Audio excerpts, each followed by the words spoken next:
Olá e bem-vindos a mais um Notícias da Semana com as últimas informações sobre a Áustria e a Alemanha. Hoje a gente vai falar bastante sobre a crise política na Áustria, mas também das conversas para coalizões na Alemanha, julgamento de um ex-soldado SS nazista, mudanças na lei de trânsito e nas medidas contra a Covid, tudo isso na Alemanha. O giro pela vizinhança passa por Polônia e República Tcheca. Não esquece de dar seu like e compartilhar com quem possa se interessar pelo conteúdo. Esse vídeo é publicado no Instagram e no YouTube. Um áudio dele vira podcast e você pode encontrar nas principais plataformas de podcasts. Nessa semana, líderes da União Europeia se encontraram em Conselho para os Balcãs. Eles voltaram a garantir que Sérvia, Kosovo, Bósnia, Montenegro, Albânia e Macedônia do Norte têm apoio para entrar no bloco, mas não deram prazos para quando isso pode acontecer. E vamos lá, Áustria. Enquanto a gente estava ocupado falando da construção do governo na Alemanha, o país vizinho viu o governo cair. Quer dizer, viu o chanceler cair. O governo, que é composto por uma coalizão entre o VP e os Verdes, continua no poder. Mas vamos entender o que aconteceu. Primeiro, o chanceler Sebastian Kurz foi apontado como suspeito em uma investigação contra a corrupção no país. Procuradores de uma área específica de combate à corrupção cumpriram mandados de busca na sede do partido dele, a OVP, e na chancelaria. 10 pessoas, inclusive o chanceler e alguns dos seus aliados políticos mais próximos, apareceram como suspeitos nessas investigações. As autoridades acreditam que um esquema de corrupção começou em 2016. Na época, vamos lembrar, o país era governado por uma coalizão entre SPO e OVP. Kurz era ministro das Relações Exteriores e o Ministério das Finanças era composto por aliados dele dentro do partido.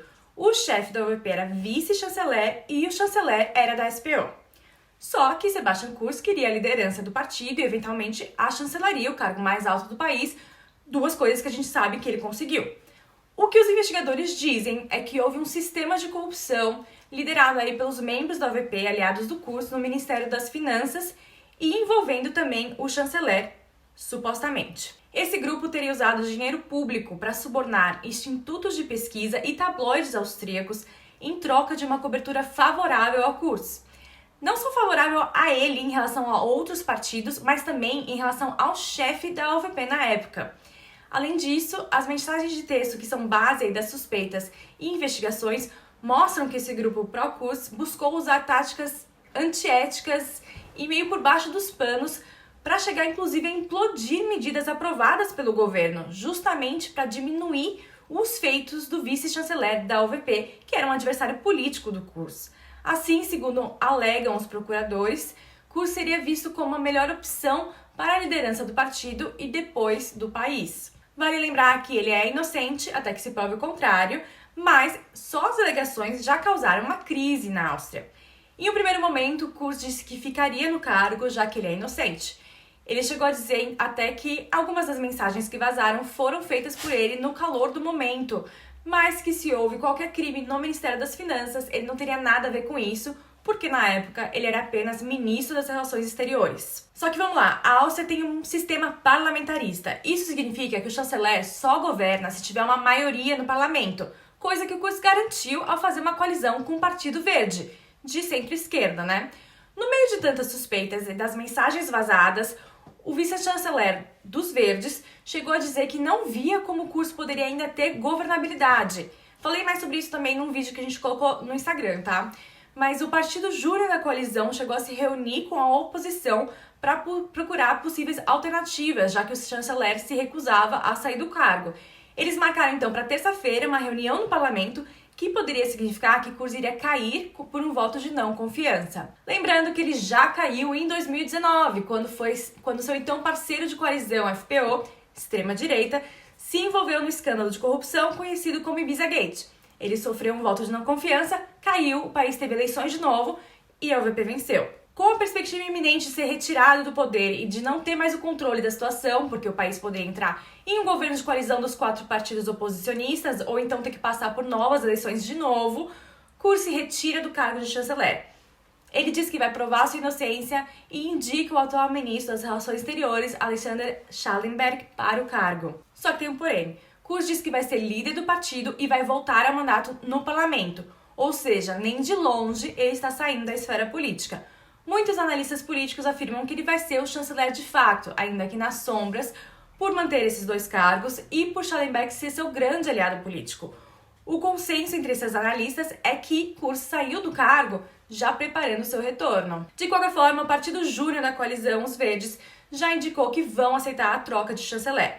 Agora, a formalização da renúncia do Kurz e da confirmação de Schallenberg como chanceler deve ocorrer na segunda-feira.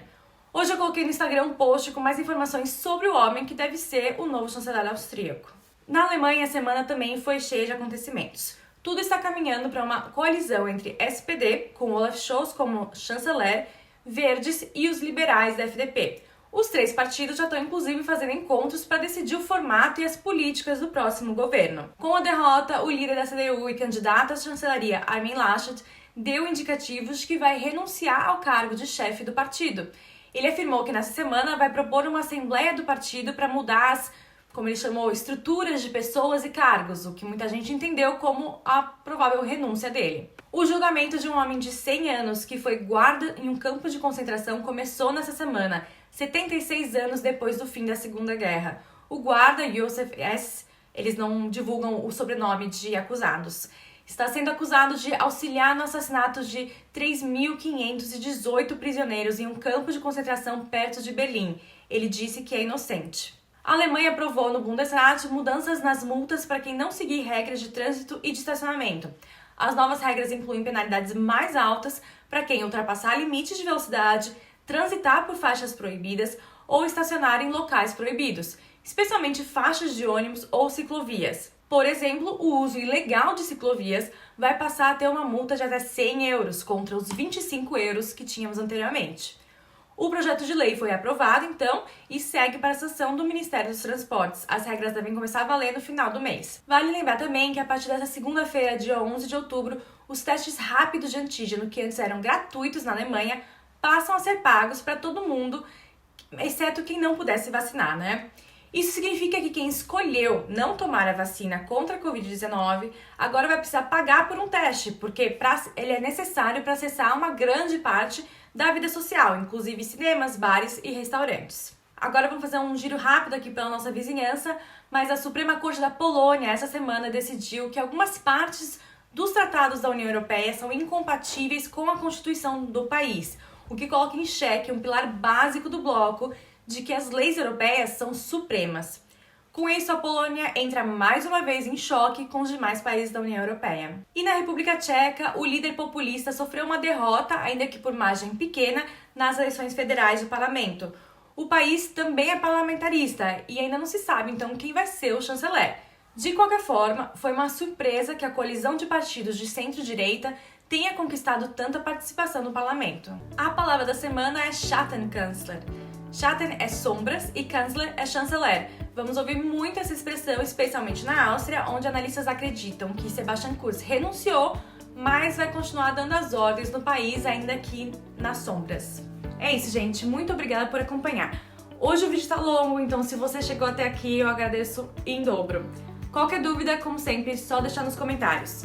E se você ainda não segue no Instagram, ou tem um amigo, uma amiga, um pai, uma mãe que ainda não segue, corre lá no @AmandaNaAustria, porque por lá a gente faz análises, conversas sobre política e cultura da região e de vez em quando também posto umas fotos do meu cachorro. Uma boa semana pra gente, tchau!